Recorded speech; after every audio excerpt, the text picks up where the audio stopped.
Good morning, good afternoon, good evening to whoever may be watching this video. My name is Ian Armstrong, and I'm proud to present my outside offer. In this presentation, I'll be including strategies I use, mistakes I made. I'll be reviewing my scoring system and how I thought it was a mistake. And I'll also be ending off on some insights on what I learned from this negotiation, how I can apply it in the real world. Without further ado, we're going to start with our strategy that I used. All right. So first of all, strategies. What did I do well? What worked out for me?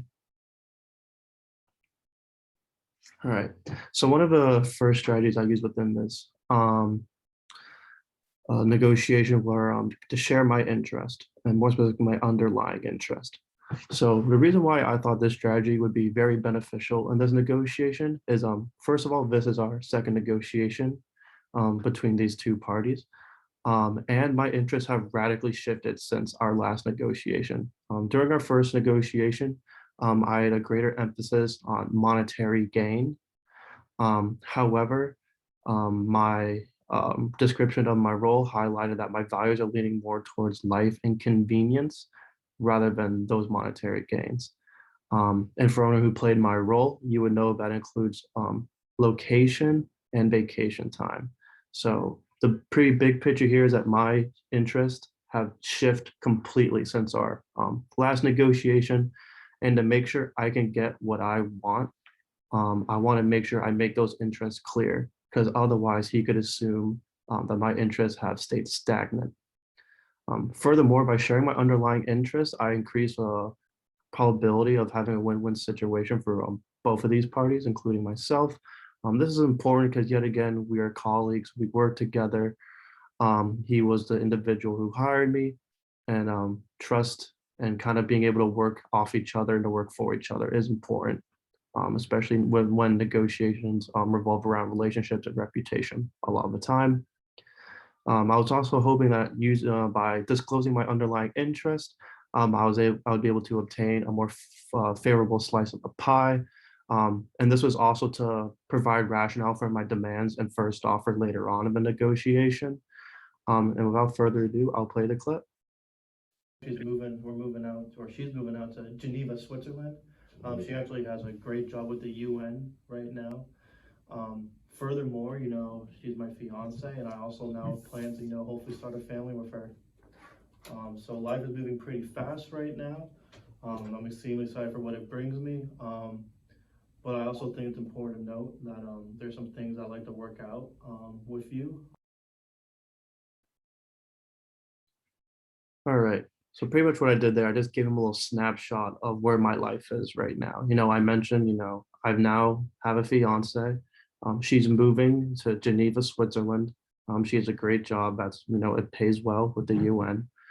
And I just really wanted to provide context for Mike in this situation. I just wanted to show distinctively that my interests have shifted completely, a full 180 since the first time we negotiated. So that is sharing my underlying interests. Next. We're moving out. My bad, next slide. All right, so the next strategy I use, also expanding the pie, and this is log rolling, value added trade-offs. So one of the things I also want to do is to make sure I can tell Mike what exactly is most important to me. So in this case, this includes location and vacation time. Now, something I will also talk about later is that I kind of put my own personal spin on my role, and I wanted to make retirement important. That's a flaw I'm going to talk about later on. I just think retirement is very important to kind of like prepare for. So I kind of put too much influence on my own values and not necessarily what the prepare our sheet said for our role. But pretty much a point of log rolling is that we provide trade-offs in a win-win fashion. So if these things matter a lot to me, I'm willing to work on the other things that don't necessarily matter for me. So that's making concessions on items that are less important, while also putting more emphasis on the issues that I really care about. Furthermore, I think an aspect very important of log rolling, and also talk about the unit we had on trust, is that I had a very future focus regarding this exchange. And when you're focusing on the future and rather not the past, that is a way of building trust. What my goals are. Um, and with that, I certainly have three parameters that are much more important to me than Yeah, the what, other what three. three? Yeah, of course. So the three most important ones for me are location, my vacation time, and my retirement plan. Now I'm pretty fixed on those three, but I will let you know right now I'm willing to work with you with the other three because yet again I'm very grateful for the working relationship we have. Yeah, so yet again, what this video shows is that I very distinctively outlined what exactly matters the most to me. With that, I kind of hoped that this would provide, kind of a snapshot of the mic. And as you can see, he's taking notes as I'm saying this, so I know this is thought-provoking.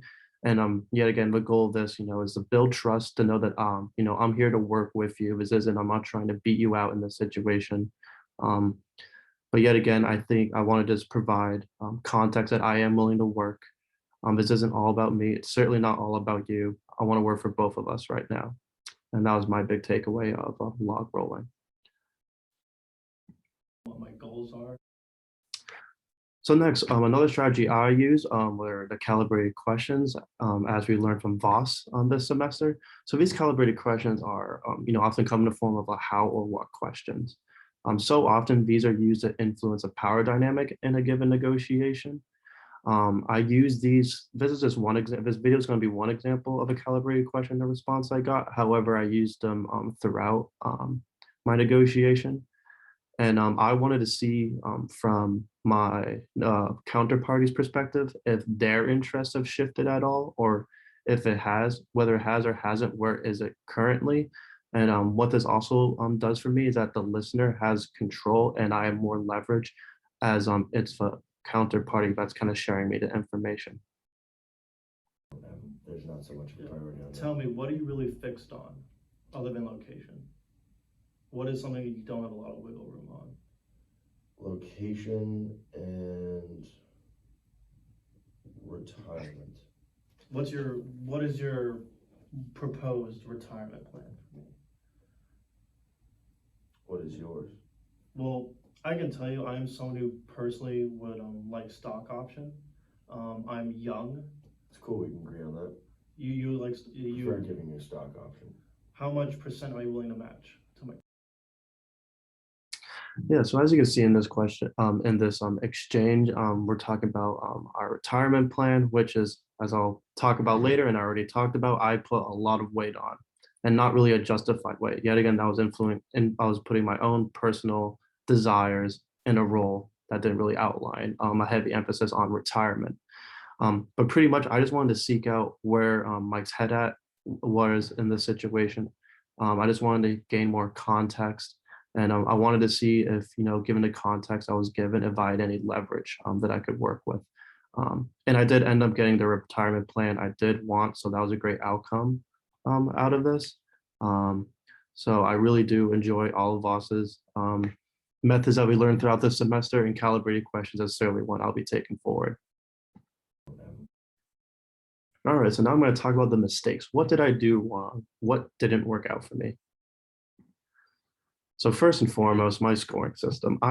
So there's multiple things I could really talk about when it comes to my scoring system. I think there's, especially after the negotiation, there are things that I really realized that I really wish I did differently, that I wish I more hindsight of when I was planning. So I would reallocate less to retirement plan. As I've already stated, I think twice. I put a lot of emphasis on retirement plan just because that's a personal belief I had. And when I saw that within my role document, I put an unjustified amount of weight. So as you can see in my spreadsheet, I have equal weights for the location, vacation time, and retirement plan. Within the role sheet, location and vacation time were explicitly the two that were most important. Yet I still gave equal weight to retirement plan, vacation time, and location, as they were, as you can see depicted in the spreadsheet. I made them my top three. So yeah, I would include, that would be, applying more accurate weights for alternatives. So as you can see, the highlighted yellow, that's my top choice. So for all my alternatives, I usually do a standard scale of going down by 2 or 1. And I believe that's not a fair representation of the alternatives, because even for location, for example, so my top kind of where my priorities were is somewhere in Europe, but preferably Geneva. So I go 25 Geneva, 23 London, 21 Paris, and 19 Frankfurt. But yet Hong Kong, which is in China, far, far away, I put 17. And then from Hong Kong, we go to Boston and the rest of the American cities, where we also just go in a linear fashion -2. I think it would have been worth it to go maybe even down like 6 or 8, going from Frankfurt to Hong Kong, just because it's such a deviation from Europe. Um, Furthermore, I think by me placing a lot of emphasis on retirement when that wasn't a part of my role, it just kind of structurally didn't make my scoring system accurate to my role. I made it to accommodate to what I valued, not necessarily what my role valued. Um, so so pretty much retirement was actually the first negotiated issue we came across, and this is because of the disproportionately high weight I put onto it, which wasn't applicable to my actual role. So here I'm going to play the clip of how my scoring system regarding retirement kind of constricted me throughout the rest of the negotiation. Proposed retirement plan for me. What is yours? Well, I can tell you, I am someone who personally would like stock option. I'm young. It's cool, we can agree on that. You like For giving you a stock option. How much percent are you willing to match to my current salary?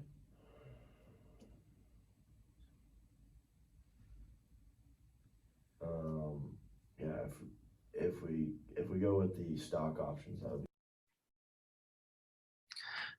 be. Yeah, so I just think holistically, I could have crafted the scoring system a lot better. I wish I could have reflected upon it more, because when I first constructed it, I'm like, I felt like this was good. And this is something I've never done before. And if I could do it all over again, I would have really spent more time thoughtfully, constructing it and, kind of looking at it from a different perspective. And I'm not also allowing my personal influence to get in the way. Proposed. So next, I revealed too much of my BATNA. This was another one of my weaknesses throughout this negotiation. So what I think Mike did very well in this situation, or at least this part of the negotiation, he inquired on what my outside offer was. So yet again, this is a point that he's trying to pick more and more information out of me, which was a great move by him. And rather than me saying, oh, XYZ parameters are of my BATNA are better than what you're offering, I actually quantified all the parameters he asked for. And with that, I disclosed far too much information. It's okay for me to say I have a very attractive BATNA. In reality, because I do, we'd had a very attractive BATNA. However, I quantified it and I gave him far too much information. And I felt like this constricted my leverage and position for the rest of the negotiation. And I used this way too early on. I gave him this much information way too early on in negotiation. I feel like I could have used this later on and used as more leverage. And what kind of this gives Mike is that he has no incentive to offer me anything better than my BATNA. While it was very attractive, this does still constrict me. Other offer, not trying to spill all the beans, but I mean, I can get a performance bonus up to 100% of my annual salary. Furthermore, I get a 20% increase of my current salary. And, those are, However, you're in London, not Geneva. that is correct, I am in London. And how much vacation time do you get How much vacation time do you get? with the other offer? So during my first year, I get 4 weeks of vacation time. And then I get 6 weeks after that. Okay. So yeah, again, what I find funny about this exchange is that I say I don't want to spill all the beans. However, I do just that. And pretty much I just open the floodgates to what my BATNA is. And I give Mike just way too much context and way too much information on where I could go if I don't choose to go forward with the company I've been working with. And yet again, I just holistically felt like this wiped out some of my leverage and position throughout the rest of the negotiation. But I must say, this was a very good strategy used by Mike and at a very good time. So insights, what did I learn and how can I apply this in the, in real world career negotiations? All right, so kind of some context about me and kind of the reason why I even took negotiations to begin with is Over the summer, I worked as a real estate agent in Boston between the months of May until August. So once I got out of school, I started, and once and about 3 days before I moved in, I was working as a real estate agent in Boston. Pretty much, I was leasing out apartments, and I would be the middleman in between my clients and the landlords. So negotiation holistically is a very large part of my job description. Um, so kind of some things I derived out of this negotiation practice and I can apply in real life is that you can never ask too many questions. Of course, you don't want to be obnoxious about it. You just don't want to do one question after another for minutes on end. But asking questions periodically, you want to get as much context about the other party as possible. You want to know their interest because you want to be able to, signal, where do I have leverage? What positions can I take? Where do we have mutual interests? Where do we have differing interests? These are very important, especially when you're working for two parties at once, being the landlord and your clients, because often we're going to have very conflicting interests. Furthermore, it's very important to understand other parties' interests, as I just said, and this includes their desires, reservation points, and aspirations. And yet again, these will be conflicting for the career I want with regards, landlords and my clients. Be patient. It's so simple. It's kind of cliche, but it's so true. There are times, over the summer that there are times I get really like aggravated, and there'd be times I almost doubt, me doing real estate because there are times I just wasn't patient. Um, every landlord was different. Some of them, they would be very willing to negotiate. However, coming out of a pandemic, and especially in a market that was heating up, um, there was a lot of leverage that was on the landlord's side, and that made my job in negotiating a lot harder. And there'd be times that I'd be dealing with tough landlords that I wouldn't be able to always keep my patience. So that's yet again, I think that's a very integral point that you always have to be patient, as hard as it may be sometimes. And always to seek win-win opportunities. You never want to make it one-sided and make it about you, yourself and everything that you want. To make a negotiation work, there has to be reciprocity. It's a two-lane road. It's not one way. With that, in my, industry, reputation and trust and relationships is important. And if you're someone who's always seeking out for your own selfish interest, people are not going to want to work with you. But if you always seek, the greater good of both parties and strive for win-win situations, that can make all the difference. All right, so just thank you so much for listening. I look forward to receiving all the feedback from you guys. And lastly, Mike Grant, you're a great partner. It was great to work with you for two of these negotiations. And yeah, thank you for listening.